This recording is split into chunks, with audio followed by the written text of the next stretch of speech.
تمہاری عورتیں تمہارے لیے بمنزلہ کھیت کے ہیں. حرث عربی میں کھیت کو کہتے ہیں. تو بمنزلہ کھیت کے ہیں.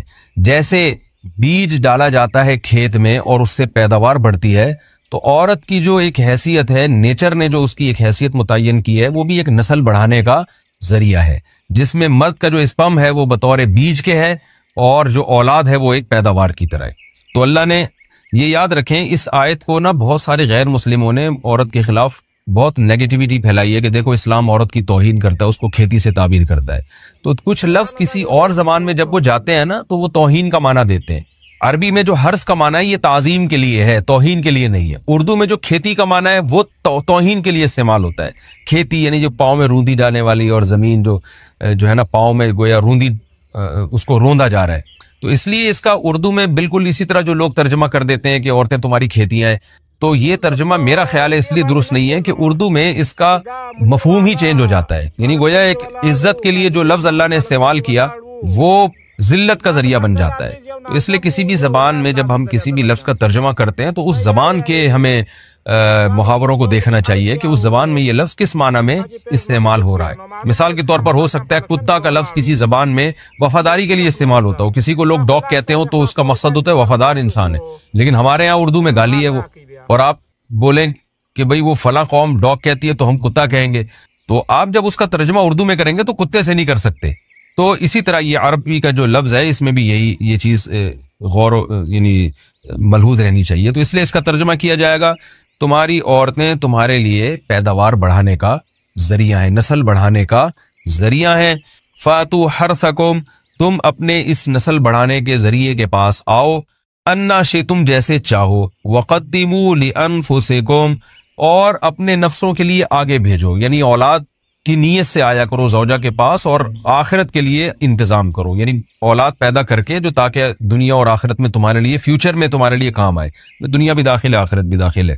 تو یہ آیت کا بھی ایک شان نزول ہے کہ صحابہ کرام تو چونکہ جو خواتین تھیں مکہ میں صدیوں سے وہ لوگ آباد تھے، ان کے سفر خاص طور پہ عورتوں کے سفر بہت ہی کم ہوا کرتے تھے. تو جب ہجرت ہوئی ہے اور جو ہے نا ہجرت کر کے بہت ساری صحابیات مدینہ آئی ہیں، تو مدینہ میں ان کے نکاح دوسری قوموں میں ہوئے، پھر انصار صحابہ سے بھی ہوئے. تو چونکہ تقویٰ تھا ان خواتین میں، للہیت تھی، تو بعض جگہ ایسے واقعات ہوئے کہ میاں بیوی کے جو آپس کا ریلیشن ہوتا ہے، ظاہر ہے وہ ہر قوم میں اور ہر جو ہے نا شخص کا مزاج دوسرے سے مختلف ہوتا ہے. تو بعض مردوں نے اس طرح سے اپنی زوجات کے ساتھ ہم بستری کی کہ ان خواتین کو پھر اشکال ہوا کہ پتہ نہیں اس طرح سے ہم بستری کرنا جائز بھی ہے یا نہیں ہے. تو انہوں نے نبی صلی اللہ علیہ وسلم سے یہ مسئلہ پوچھا کہ یا رسول اللہ، ہمارے شوہر ہمارے پاس اس طرح سے آتے ہیں تو کیا یہ جائز ہے یا نہیں.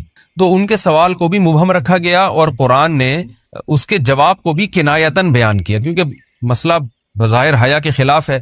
تو قرآن جب بھی کوئی ایسی بات ہوتی ہے تو اشارتاً کنایتاً اس کا تذکرہ کر دیتا ہے تاکہ مسئلہ بھی واضح ہو جائے، کیونکہ ظاہر ہے اس کی ضرورت تو قیامت تک آنے والے انسانوں کو پڑ سکتی ہے نا. یہ تو ہر میاں بیوی کا اپنا ایک ذاتی مسئلہ ہوتا ہے کہ ہمیں کس طرح سے پرمیشن ہے، کس طرح سے پرمیشن نہیں ہے. تو اللہ تعالیٰ نے بھی اشارتاً ہی اس حکم کو قرآن میں بیان کر دیا.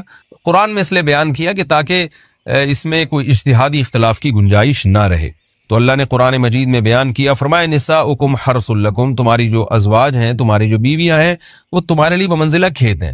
کھیت کا مطلب کیا ہوتا ہے؟ پیداوار بڑھانے کا ذریعہ.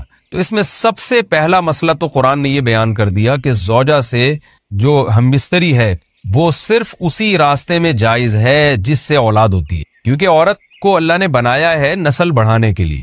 تو کوئی بھی ایسا ہم بستری کا طریقہ اختیار کرنا جو نسل بڑھانے کا ذریعہ نہ ہو، یعنی وہ نیچرل نہ ہو، تو وہ حرام ہے. تو اس میں اللہ نے یہ حکم دے دیا. تو اس سے صاف یعنی حدیث سے بھی پتہ چلتا ہے اور تمام فقہاء کا اجماع بھی ہے اس آیت کی روشنی میں کہ مسئلہ تھوڑا حیا کے خلاف ہے، لیکن میرا خیال ہے بتانا ضروری ہے کہ پچھلے راستے سے عورت سے ہم بستری کرنا بالکل حرام ہے، ناجائز. اور نبی صلی اللہ علیہ وسلم کی اس پہ بہت شدید لعنت ہے، بہت شدید وعید ہے. تو یہ بالکل اللیگل ہے اسلام میں کہ عورت کے پچھلے راستے سے اس سے ہم بستری کی جائے. جو لوگ لڑکوں سے بدفعلی کے عادی ہوتے ہیں ان کو یہ ایک چسکا لگ جاتا ہے، تو یہ حرام ہے، ناجائز ہے، کیونکہ اللہ نے بتا دیا کہ یہ تمہارے لیے وہ منزلہ کھیت کے ہیں. تو اس میں قرآن نے وہ جو سوال تھا نا اس کی طرف اشارتاً جواب دے دیا اور آگے فرمایا فاتو حرثکم، تم اپنے کھیت کے پاس آؤ. یعنی پیداوار بڑھانے کا جو ذریعہ ہے اس جگہ کی طرف آؤ، انا شئتم، جیسے چاہو، یعنی باقی جس طرح سے تم چاہو زوجہ سے ہم بستری کر سکتے ہو، اس میں کوئی خاص طریقہ متعین نہیں ہے، میاں بیوی کا ایک دوسرے سے کوئی پردہ نہیں ہے، ہن لباس لکم وانتم لباس لہن، یہ دونوں ایک دوسرے کے لیے لباس ہیں، تو اس میں طریقہ کار کوئی بھی ہو سکتا ہے، کسی بھی طرح سے کرنا چاہو ایک دوسرے سے لطف اندوز ہو سکتے ہو، لیکن فاتو حرسکم، آنا موضع حرس میں ہے، حرس کا مطلب وہ اس جگہ کی طرف آنا ہے جہاں سے نسل بڑھتی ہے، کسی اور راستے کی طرف، اس سے صاف طور پر جو ہے نا وہ جو فاسق فاجر لوگوں کی جو برائی ہے، جو لڑکوں سے بدفعلی کے نتیجے میں پیدا ہوتی ہے، اس کا اللہ نے قلع کر دیا کہ اس کی اسلام میں بالکل اجازت نہیں ہے۔ باقی طریقہ کار کیا ہوگا یہ تمہارے اوپر، اس کی اللہ نے تمہیں اجازت دی ہے۔ وَقَدِّمُوا لِأَنفُسِكُمْ، اور چونکہ بار بار حرس کا